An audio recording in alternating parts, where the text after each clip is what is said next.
এই মুহূর্তে কুয়েট ক্যাম্পাসে আছেন সহকর্মী তানজিম আহমেদ। সবশেষ পরিস্থিতি জানবো, সরাসরি যাবো তার কাছে।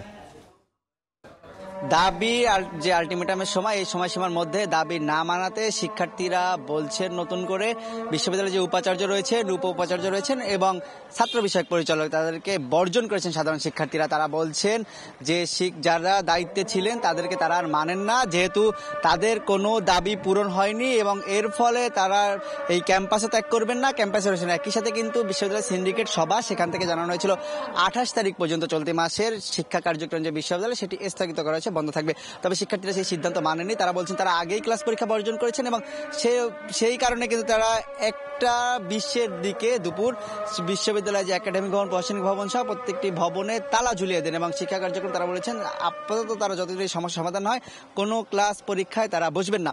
এর ফলে বিশ্ববিদ্যালয় কিন্তু এখন থমথমে অবস্থা ছিল। একই সাথে একটু জানিয়ে রাখতে চাই, শিক্ষার্থীরা তাদের যে দাবির কথা বলছেন তারা সেই দাবির প্রেক্ষিতে সেখানে কিন্তু ছিল বিশ্ববিদ্যালয়ে যে ছাত্র রাজনীতি রয়েছে, ছাত্র রাজনীতি সম্পূর্ণ নিষিদ্ধ এবং যারা রাজনীতিতে জড়াবেন বা যে ধরনের রাজনীতি যদি কেউ জড়ায় তাদের বিরুদ্ধে বিশ্ববিদ্যালয়ে আজীবন বহিষ্কার সহ দৃষ্টান্তমূলক শাস্তির ব্যবস্থা করতে হবে। একই সাথে ছাত্রদের উপর যে হামলার ঘটনা ঘটেছে, হামলা জড়িতদের বিচারের আওতায় আনতে হবে, ছাত্রত্ব বাতিল করতে হবে যেসব ছাত্ররা জড়িত ছিল এই ঘটনায়।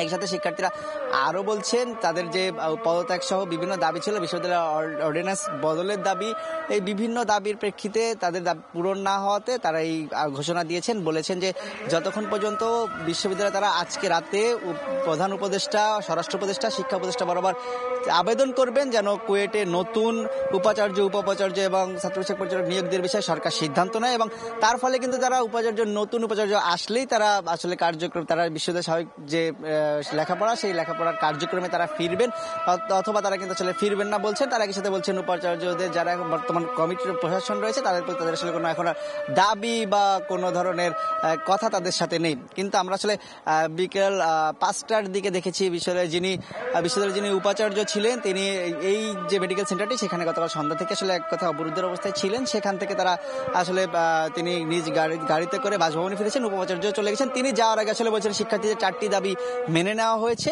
এবং এই একই সাথে 4 সদস্যের তদন্ত কমিটি গঠন করেছে। তাদের 3 কার্য দিবসের মধ্যে তদন্ত প্রতিবেদন জমা দিতে বলা হয়েছে। তো খুলনা কুয়েট থেকে শিক্ষার্থীদের অবরোধ এবং সব মিলিয়ে যে কুয়েটের উদ্ভূত পরিস্থিতি আমার কাছেই ছিল সর্বশেষ। তানজিম আহমেদ, কুয়েট থেকে।